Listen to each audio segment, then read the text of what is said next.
Okay guys, we're still in lockdown here in the sunny state of New South Wales in Australia, so I thought I'd do a little bit more work on the CT125. So first up I fitted this handlebar brace. Now the idea behind that one, I can use the GoPro system like that, the GoPro Hero 8 what I'm holding now, and I can use that to fire ahead and get a better view, especially seeing this one works on an ultra wide screen. And you get a lot more in the picture compared to some of the previous ones I've been using. They got more of a narrow field of view. First off, I'd like to thank Finding Neutral from the USA. He was the one that donated this stabilizer, handlebar stabilizer bar there, so I think I'll get a fair bit of use out of that. But more importantly, like I said, I can put the GoPro on one side, I can put the drone mount on the other one, and I'll be ready to party in that line. I'm in the process of fitting me high-rise mudguard lifter, so that lifts it up a bit. But before I go into this part here and part two of assembling it, first thing I did was remove the horn, which was on the bracket just sitting down around about this area. I moved it back up here in underneath, and the reason behind that, first one of these bikes I had going back 6 or 8 months ago, I didn't do that in the first ride out. As soon as the front forks compressed on one dip, that was enough to put a dent right just down here. So that's the tip if you buy one of these high rises, to bring the guard up better, which I think it looks a lot better with it up there. And if you must, you can run a bigger tyre, but I wouldn't recommend it. The time when I had the tan bike, I fitted 2 off-road tyres in the 3.00 size, and the only problem I found with that particular move was they looked the part on the bike, and I might be able to get you a clip and just show you how they look, and I'll put it up now if I can find it.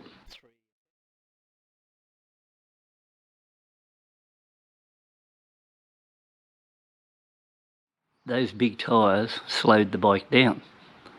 Now the idea sort of sounds alright and you would think it wouldn't affect it at all, but for some reason pushing that 3.00 front tyre, not so much the rear but it looked like the front, caused a fair bit of drama, because after that I took it out for a run, really handled well on the dirt, in through the rough stuff, but I found the bike was slower. So after that, and that was running with a 13-tooth sprocket on it, which I think is one of the best mods and the cheapest one of the mods you can do. So after that I left the 3.0 on the back and I pulled the big one off at the front and took it down. I think I took it down to the tyre place then, I'm not sure that, after I'd already put it on, because it was a fair bit of battle putting it on. I thought I don't want to go through that again. So I may have taken it back down to the tyre place and put the stock one back on.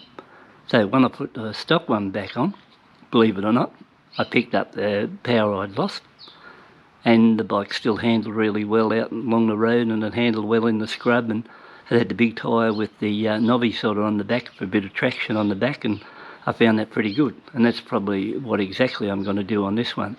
I've ordered a rear larger tyre there, but I never went 3.0 at the back this time. I just went 275. So I don't know, maybe if you went 275 front and rear you wouldn't have that problem. and it wouldn't affect it much, but I know with the 3.00s, they were a bit of a problem. Looked the part, but were a problem. That's how the mudguard looks now with the mudguard lifter. That's pretty well closely lined up. Now, before I pull it out, I'll just show you there's 4 rubbers there. They're not actually rubbers, they're just hard plastic, but they're spacers. When you fit the bottom ones, like here, the spacer will go in between, and the factory bolts, they're a little bit short, they're a tight fit. It'd be better if they were a bit longer, but I usually blue Loctite those. So that's on the bottom one where it attaches to the front fork. Now I'll pull the guard out and I'll just show you the top section of that. Okay, when you fit the bracket,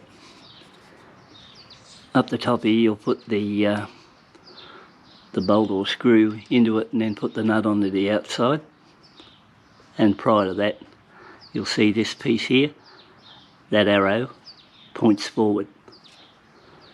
And this bracket will be on the outside. Don't try it on the inside. I think I once tried it on the inside, or I turned the bracket around the other way and nothing works. So that's a tip there. The reason for these being on the outside is if the nuts and the screw was facing on the inside. I found when I had the 3.0 tyre, it actually scraped the 3.0 tyre when it was faced in the opposite direction. And you don't get instructions with these, so you've got to work it out for yourself. And I think it was a bit of a pain. I thought for the money I paid for it, close on $150. When I got the first, or this is the original one from the tan, I actually thought that, you know, instructions would have been good. So up the top here, make sure your arrow's pointing to the forward direction. Make sure these nuts are pushed through the underside onto the outside. It might work all right with this standard wheel, but like it's tyre, but on the 3.0s it doesn't work at all. So I did find it was touching and I had to pull it back off.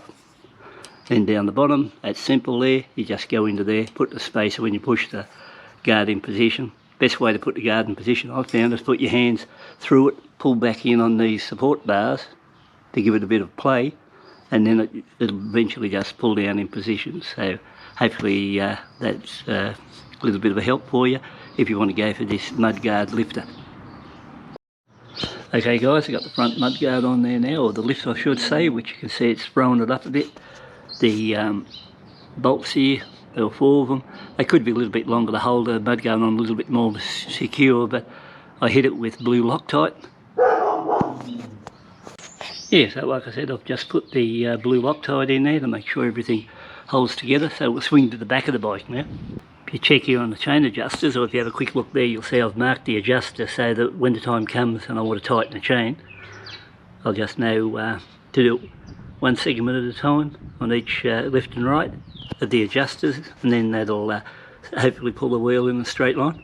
Another interesting thing compared to this bike to the previous 10 or the first of the series I had, this bike chains a lot better than what was on the other one. I don't know whether I had a bad chain on the first one I had in the tan, but this one here I haven't touched it apart from ride the bike so far, and I think I've only put a couple 100 kilometres, but on the previous bike I adjusted it quite a few times, but this one is holding together well. Now before I finish off on this clip, I don't know really if I like the idea much of these milk crates on the back of these bikes, so I'm going to get an order from Bunnings on a different sort of a crate, just see how that looks, and that may appeal to me more. I think on this particular bike it looks too good to have a milk crate on it. Might be okay in the old postie style bikes or the old 110s or things like that, but I think for the money you pay for one of these, I think, you know, if I could get a bit of crate on the back, that's what I'll do. Anyway, thanks for tuning in, taking a look, and I'll show you what happens on the next run of things where I might get into the 13.2 sprocket and a couple of other things I've got going there. So catch up with you later. If you want to subscribe, please do.